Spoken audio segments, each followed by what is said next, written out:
Assalamualaikum dan selamat sejahtera. Kami dari kumpulan 6 ingin membentangkan tentang isu pencemaran air disebabkan bahan kimia. Sebenarnya, pada era globalisasi ini, pencemaran air disebabkan bahan kimia bukanlah lagi satu benda yang jangkal untuk kita semua. Pencemaran air ini menyebabkan air bertukar warna atau bertukar rasa, dan ini selalunya disebabkan oleh bahan kimia, tidak kira dalam bentuk pepejal, cecair maupun gas. Jadi, kumpulan kami akan membentangkan tentang punca-punca pencemaran air ini berlaku, bahan kimia yang menyumbang kepada pencemaran air ini berlaku, peranan masyarakat dalam mencegah pencemaran air ini, dan juga kesan jangka pendek dan kesan jangka panjang akibat pencemaran air ini. Yang pertama termasuklah pembuangan sisa-sisa kilang ke dalam sungai. Aktiviti-aktiviti operasi kilang ini selalunya dilakukan secara haram. Walaupun terdapat pelbagai ugutan seperti saman dan penutupan kilang, mereka masih tidak mengendahkan ugutan-ugutan tersebut. Tambahan pula, aktiviti rasuah di antara pengusaha kilang dan juga penguatkuasa menyebabkan peningkatan pencemaran air ini terus berlaku dan semakin tinggi. Yang kedua ialah disebabkan aktiviti pertanian. Petani-petani moden zaman kini selalunya menggunakan bahan kimia untuk menjalankan operasi perkebunan mereka. Apabila hujan, bahan-bahan kimia yang digunakan di dalam kebun mereka akan mengalir ke dalam sungai, dan hal itu akan menyebabkan pencemaran air sungai ataupun air-air parit yang berdekatan dengan kebun-kebun mereka. Yang ketiga ialah berpunca daripada cari gali sumber seperti petroleum. Seperti yang kita tahu, petroleum selalunya digali daripada laut. Sekiranya aktiviti cari gali petroleum ini tidak efisien, pertumpahan minyak akan berlaku dan akan menyebabkan pencemaran air yang sangat teruk. Dan yang terakhir sekali adalah disebabkan pengurusan air kumbahan ataupun air loji yang gagal atau tidak efisien. Seperti yang kita tahu, air loji ini akan digunakan semula, akan diproses semula untuk dijadikan air yang bersih untuk diminum ataupun digunakan. Dan air loji ini selalunya dikaitkan dengan sungai. Jadi sekiranya pengurusan mereka gagal, bahan kimia untuk membersihkan air itu akan disebarkan kepada sungai dan akan menyebabkan pencemaran kimia kepada air sungai. Sejahtera Doktor, slide ini akan menerangkan bahan kimia yang boleh menyebabkan pencemaran air. Bahan kimia boleh dikeluarkan oleh 4 sektor yang utama iaitu domestik, kilang perindustrian, aktiviti pertanian dan tumpahan minyak. Yang pertama, bahan kimia yang dikeluarkan oleh produk pembersihan termasuklah boraks, amonia, perchloroethylene dan triclosan. Manakala untuk cat minyak, bahan kimia yang terkandung dalamnya termasuklah toluene, methylene chloride. Yang kedua, kilang perindustrian juga boleh mengeluarkan logam berat dan pelarut organik yang boleh menyebabkan pencemaran air. Contoh logam berat termasuklah kadmium, kromium dan nikel, manakala untuk pelarut organik termasuklah xylena dan ethylene benzana.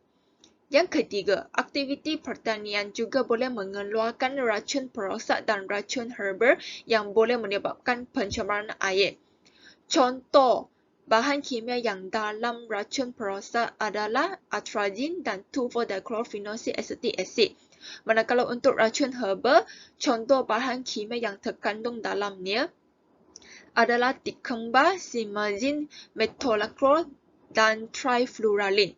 Yang terakhir, tumbahan minyak juga boleh menyebabkan pencemaran air kerana minyak mentah mengandungi bahan kimia iaitu benzana, toluene, xylena, diken, pristane, cyclohexane yang boleh menyebabkan pencemaran air. Assalamualaikum, nama saya Afifah. Saya akan mengulas tentang tajuk bolehkah masyarakat mengenal pasti punca pencemaran air? Ya, boleh. Terdapat beberapa punca pencemaran air yang akan saya ulaskan, iaitu yang pertama ialah pembuangan sampah yang sering berlaku dalam kalangan masyarakat pada hari ini. Contohnya plastik dan sisa makanan akan menyebabkan hidupan akuatik mati. Secara amnya, terdapat 3 bahan asas dalam membuat plastik iaitu phthalate, BPA dan polybrominated diphenyl ether. Kebanyakan hidupan akuatik yang memakan plastik akan mati kerana bahan-bahan ini akan membuatkan sistem penghadaman hidupan akuatik tersumbat. Hal ini akan menjejaskan sumber protein kepada manusia. Seterusnya, kilang-kilang juga dianggap sebagai punca pencemaran air. Kebanyakan kilang akan mengalirkan bahan kimia yang tidak dirawat ke dalam sungai.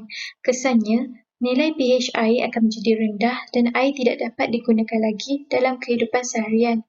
Sekiranya air yang tercemar ini digunakan, ia akan menjejaskan kesihatan manusia. Sebagai contoh, sungai Kim-Kim yang tercemar akibat sisa kimia seperti metana, hidrogen klorida dan benzin. Akhir sekali, pertanian juga dikenal pasti sebagai punca pencemaran air. Penggunaan baji seperti amonium nitrat dan racun perosak digunakan secara meluas dalam pertanian. Apabila hujan, air hujan akan membawa baji dan racun perosak ini ke dalam sungai.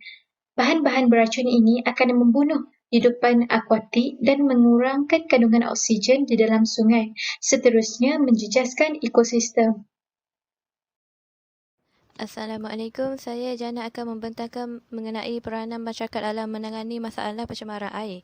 Pertama, kesedaran cintai sumber air. Masyarakat perlulah sedar tentang kepentingan mencintai sumber air kerana air merupakan sumber semula jadi yang sangat penting kepada manusia, haiwan dan juga tumbuhan.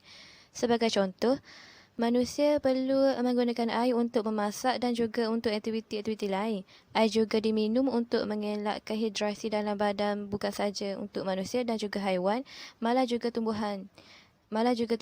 Selain itu, sesetengah haiwan memerlukan air sebagai habitat mereka. Oleh itu, kebersihan air perlulah dijaga untuk kebaikan bersama. Kedua, sertai kempen dan aktiviti pembersihan sungai. Masyarakat hendaklah beramai-ramai berpakat menjaga kebersihan sungai supaya sumber air yang bersih dapat dikekalkan. Sumber air bukan sahaja daripada sungai, malah sumber air lain seperti tasik dan laut juga perlu dijaga kebersihannya. Banyak kesan negatif yang dapat dilihat sekiranya kebersihan air tidak dijaga. Ketiga, mematuhi undang-undang yang ditetapkan. Masyarakat yang terlibat dalam aktiviti-aktiviti yang boleh menyumbang kepada berlaku pencemaran air seperti perkilangan, pertanian atau pelarangan perlulah mematuhi undang-undang yang ditetapkan untuk menjaga kebersihan sumber air.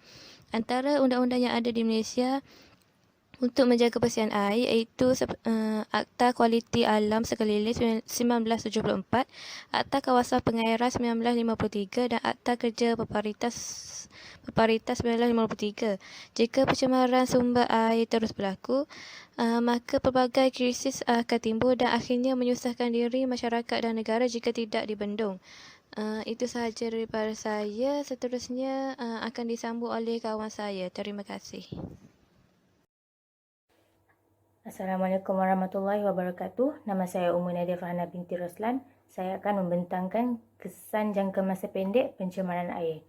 Yang pertama, kesan pencemaran air terhadap kesihatan organisma hidup.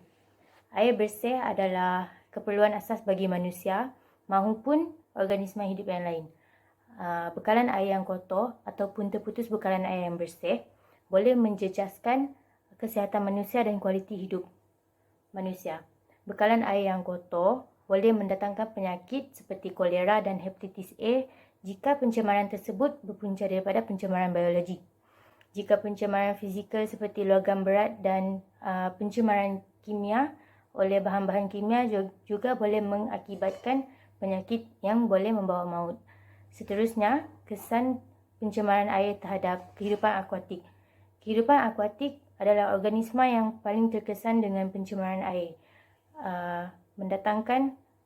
Memandangkan mereka hidup di dalam air dan bergantung sepenuhnya dengan air. Jika air tercemar, contohnya dengan bahan kimia dan sisa toksin, ianya akan mengurangkan pH air tersebut dan air yang ber-pH rendah boleh menjejaskan hidupan akuatik. Bahan kimia dan sisa toksin juga boleh menyebabkan kehidupan akuatik keracunan dan boleh membawa maut. Yang terakhir, kesan pencemaran air terhadap persekitaran. Pencemaran juga memberi impak terhadap persekitaran. Pencemaran fizikal yang amat ketara seperti sampah sarap yang dibuang ke dalam sungai, laut maupun tasik dan sebagainya. Selain itu, pencemaran air juga terutamanya pencemaran kimia boleh menyebabkan pencemaran tanah. Ini kerana bahan kimia di dalam air telah meresap ke dalam tanah. Ia juga memberi kesan terhadap kultur. Terdapat juga beberapa kesan jangka masa panjang. Antaranya ialah kekurangan bekalan air yang berkualiti.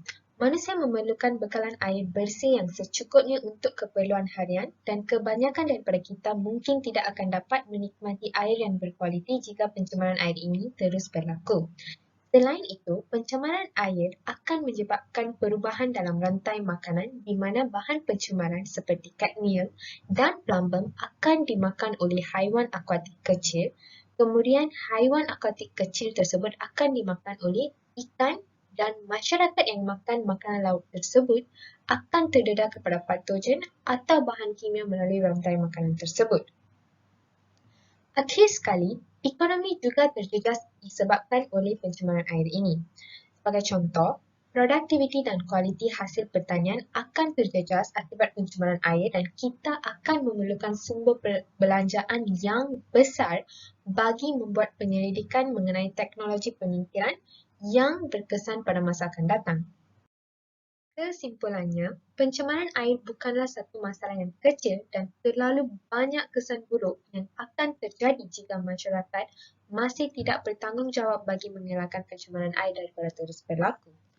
Oleh itu, marilah kita berganding bahu memerah keringat bagi mencegah daripada berlakunya pencemaran air.